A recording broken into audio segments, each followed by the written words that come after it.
Welcome in, everybody, to another episode of ZB's Horsepower Talk. As always, I'm ZB, Zach Brown, and joining with me, as always, is former 410 Sprint Car crew chief and mechanic, my dad, Jeff Brown.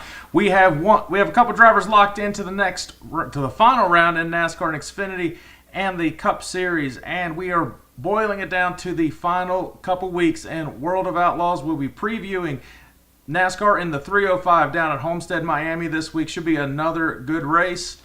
The Las Vegas race actually was not that good of a race till the very end. We thought it was actually going to be a lot more competitive than it was. Christopher Bell really was the fastest car all day, but it's kind of a deja vu situation for him. Last year he did the same situation, could not get it done, and strategy played out where, lo and behold, the guy that gets in because of a penalty to Alex Bowman wins the race, moves on to Phoenix, and we said watch out for Joey Logano. We didn't pick him in our Final Four, but it was one of our honorable mentions to have, so now look out for Joey Logano to win this dang championship.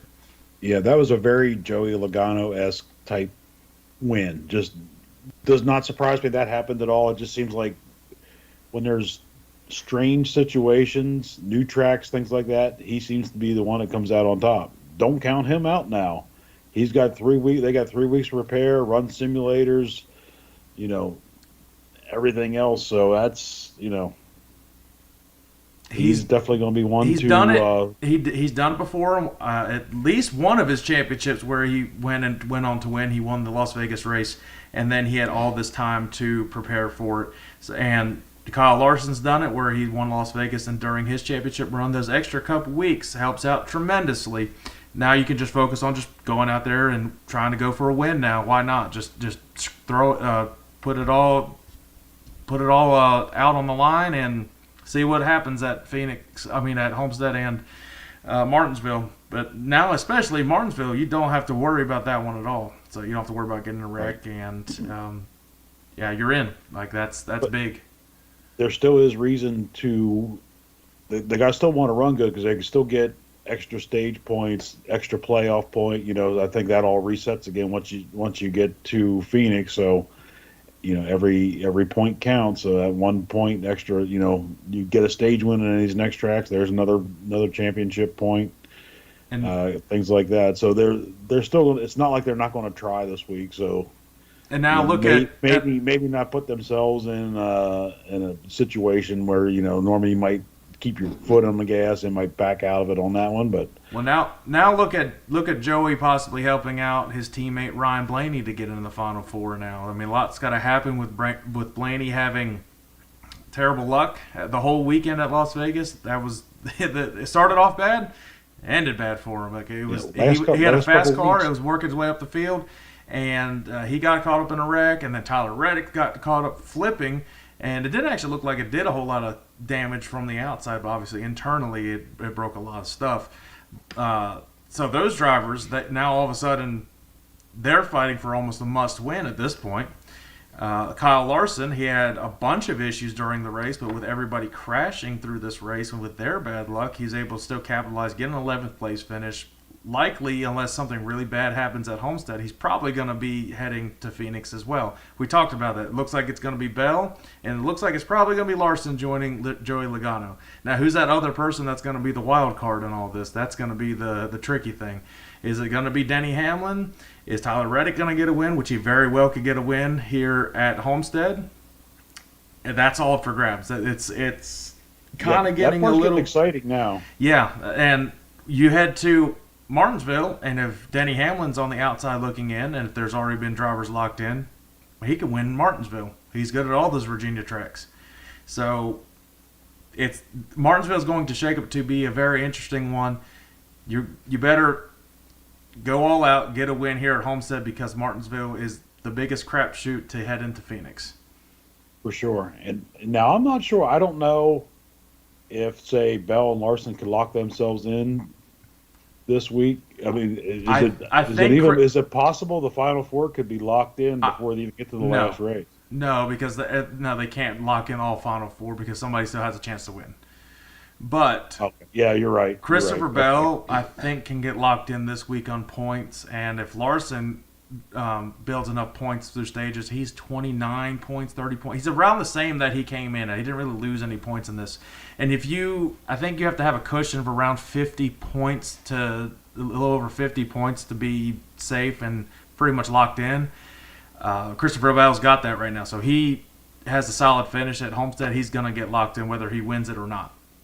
And then now it comes down to who's going to be the other two in. That's where it gets a little bit crazy.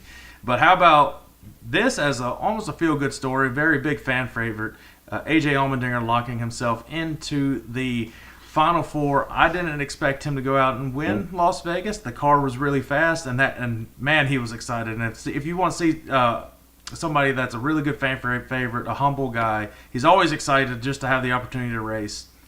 AJ Allmendinger is one of those guys. Yeah, I mean, I thought they had the overtime restart. I thought, okay, they're probably going to get him there, but he did everything he needed to do. Stayed out front. The car was fast. He ran good. Slightly bit surprising, he made it into the Final Four, but good for AJ. Yeah, everybody likes AJ Allmendinger.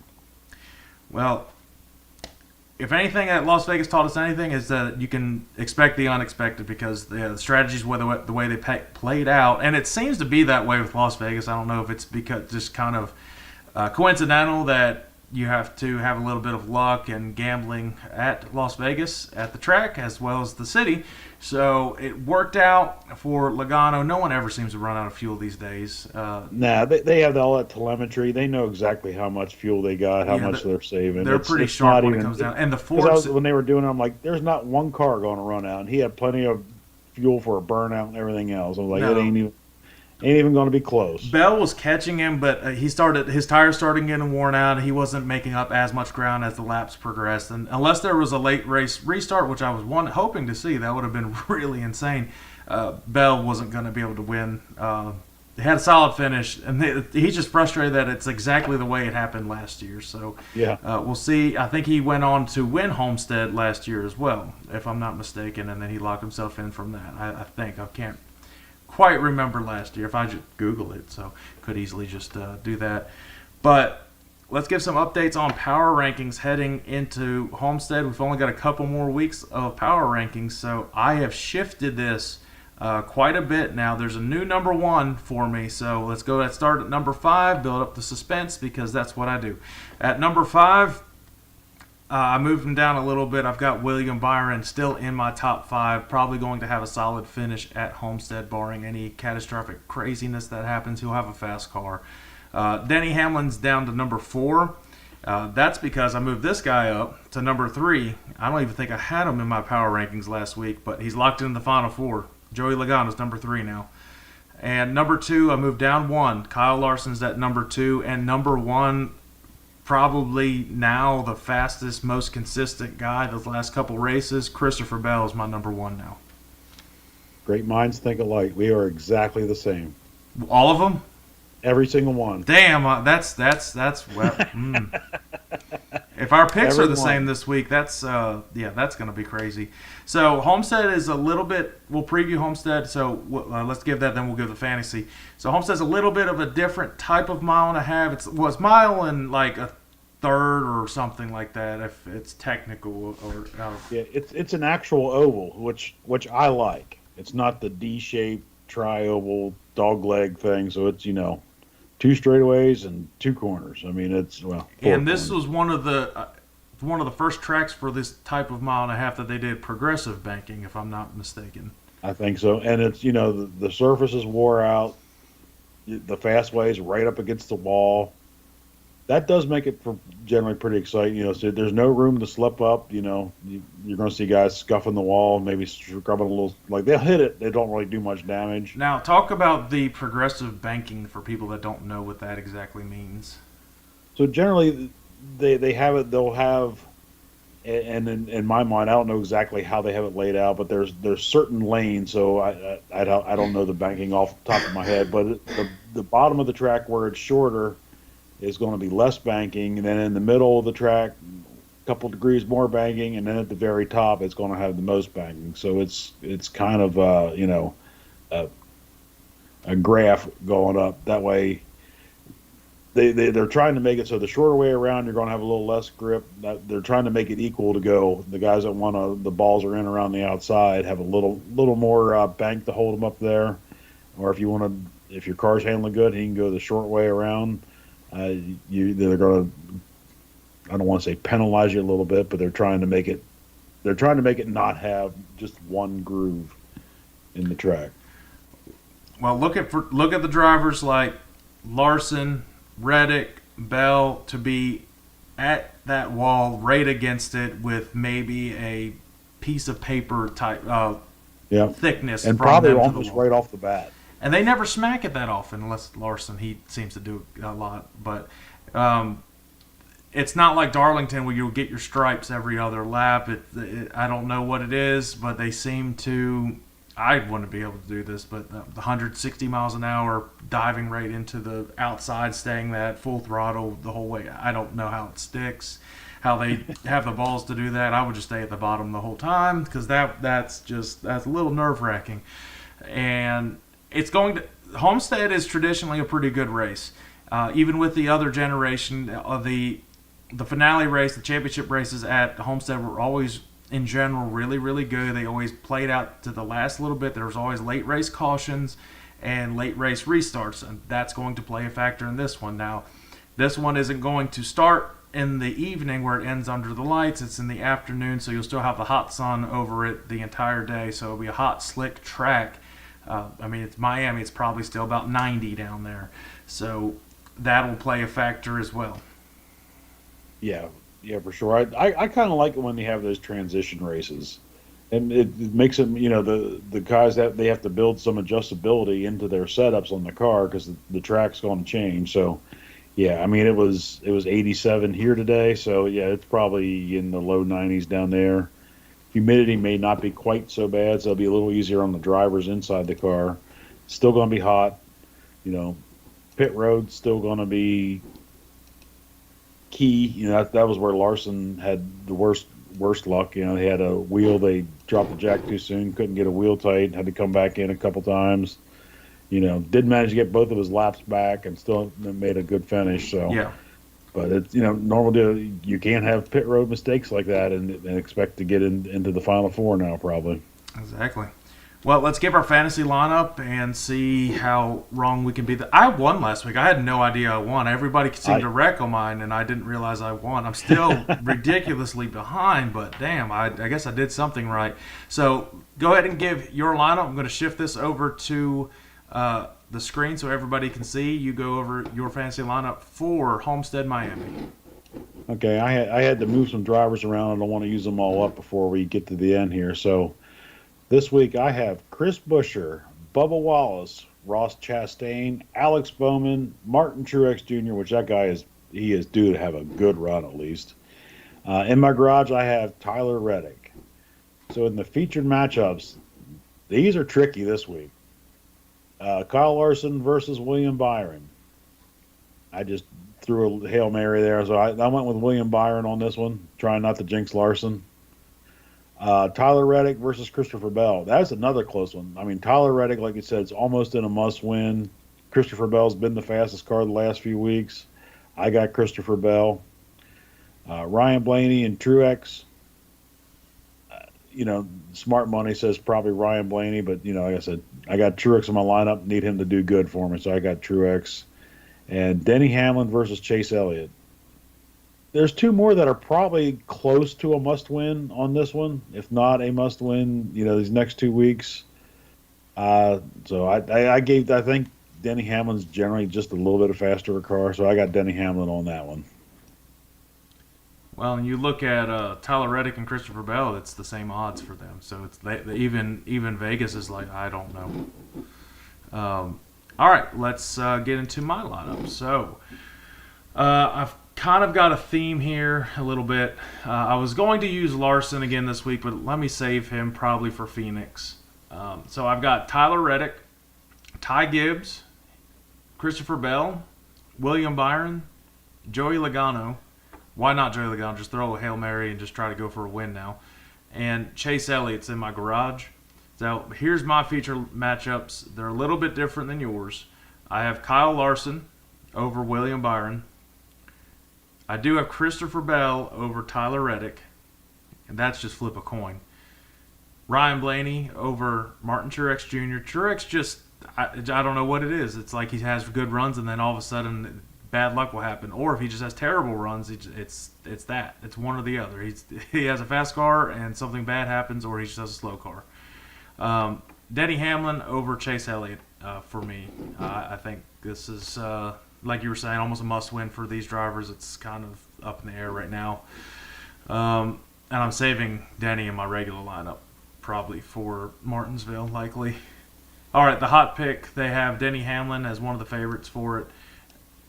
Kyle Larson's a hot pick, shocker. He's won at Miami before. He's won stages there. He's led over 600 laps in his 7 Miami starts. That's good. That's not bad. Yeah. It says avoid Chris Buescher. So yeah, of course I have him. Well, their avoids are never on point. Chris Buescher's been pretty decent, especially when we get the sleeper pick, which I do not agree with at all. But Chase Briscoe's avoid, I'd avoid him. I wouldn't put anything on him. And yeah, AJ Allmendinger's a sleeper for the Cup Series. I don't know. I don't really know exactly.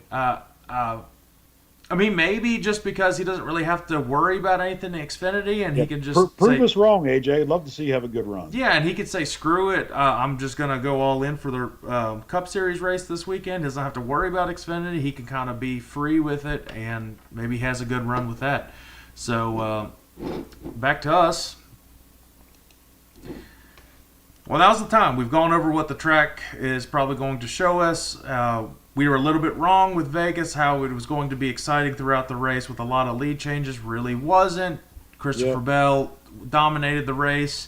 I think there will be a dominating stat in this race that a leader will lead a lot of laps, but I think it will be competitive racing throughout the race in Homestead. So, all 3 series are here. All 3 series are racing the last 3 weeks of the season leading up to Phoenix. Trucks, Xfinity, Cup Series. I've got a theme this weekend for all 3 of my picks, so go ahead with your Truck Series pick.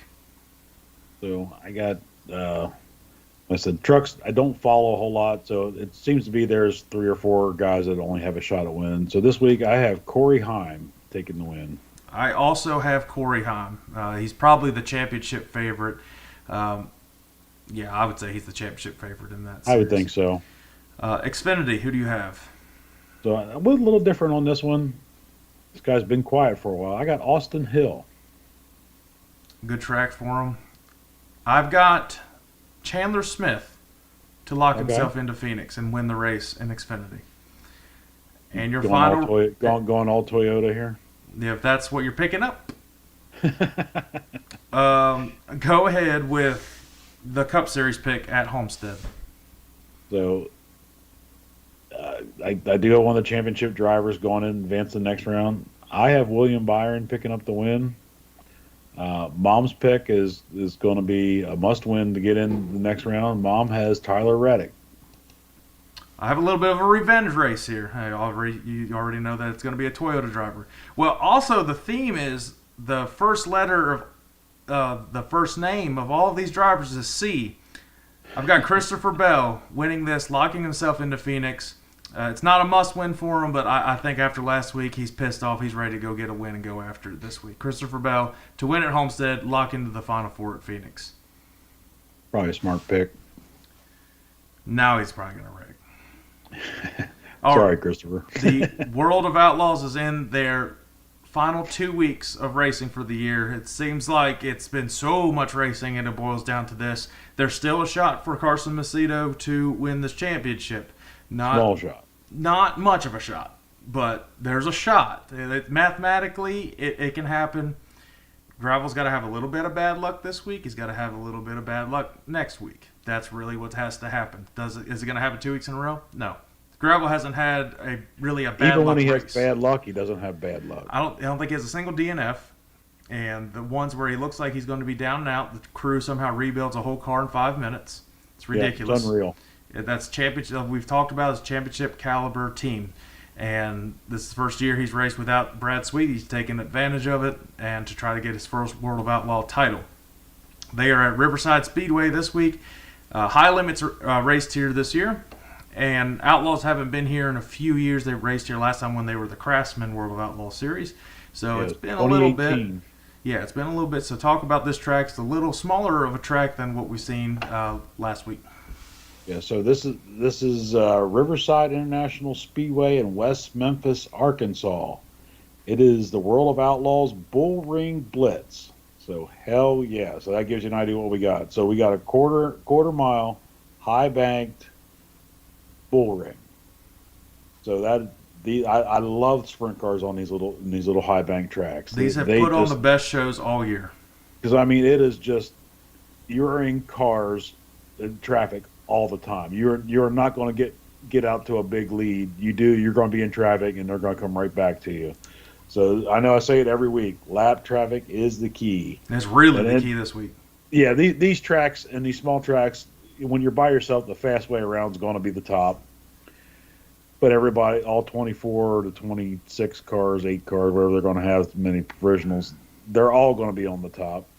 Whether they get out of your way or not, that's when it gets exciting. So that's like when we talked about the last high limit race, Darren Pittman was leading, and the second place car actually had the advantage on the lap traffic. Do we see that this week? It's very possible.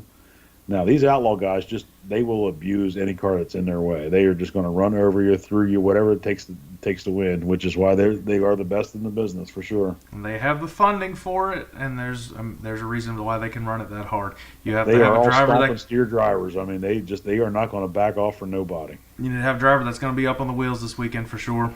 You got 2 nights back to back, and then you head into the World Finals here in a couple weeks. They get 1 week off, and then it heads to the World Finals. So it's going to get exciting. And the World Finals traditionally not the best racing. There's usually one guy that dominates the race, but we'll talk about that then. I think you'll see a lot of competition this week. This is where you have to make up ground between Macedo and Gravel. That's what everybody's going to be looking at. They can never get apart from each other. No. It's kind of like how the Gravel and Brad Sweet thing was. So when one's right there with the other. But obviously, real quick, the last race, Macedo got to win the first night. Kofoid got to win second. I was right on the damn second night. I got that right. Finally been right on a pick. But yeah, Macedo, Buddy Kofoid had some kind of engine issue and didn't actually even get the run the first, at least for the A main in the first night, because I had him picked for the first night. I'm like, where the hell is he? I'm looking. Yeah, you jinxed him. Like he didn't qualify, which is weird. All right, well, 2 nights at Riverside. Night 1, night 2. Go with your picks. So Friday night, championship point leader, been a little quiet. I got him winning Friday night and Saturday, and sorry about this to my wife, Sheldon Hodenshield winning Saturday night. I think you officially said the driver for Friday, but David Gravel. Oh, David Gravel? Yeah, David Gravel for Friday. All right, well, one of these nights we're jinxing him because first night I have Sheldon Hodenshield. It's a track you have to be one guy. Sheldon, you might want to stay home this weekend, buddy. You got to be a driver that's got to be ballsy enough to dive in on these bull rings. And he does, and sometimes he does a little bit too hard, which he's an exciting driver to watch. Just like his dad. Yeah, and that's why his dad was the wild child. And night 2, I've got the guy that has to make up ground in this championship. He has to get some wins. He has to. The only way to make up ground is to win now. That's the only way you can beat David Gravel, because you can't just rely on him just beating him second to third or something. You get the most, maximize your points. Try to be quick time, maximize points in heat races. I got Carson Macedo winning Saturday night. He and Buddy Kofoid have probably been the 2 fastest cars in the last month and a half. Little too late, though. Not pick the same guys.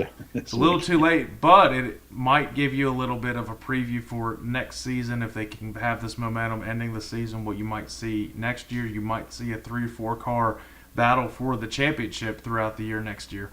I hope to see more than 2 car battle. That'd make things way more exciting. Yeah, lately I'd like to see some back and forth throughout the year. Who's got the point lead? Yeah, pretty much Gravel had it, I think, all year. Gravel through July was just untouchable, really, and then he lost a little bit, but he was already so far ahead it didn't really matter.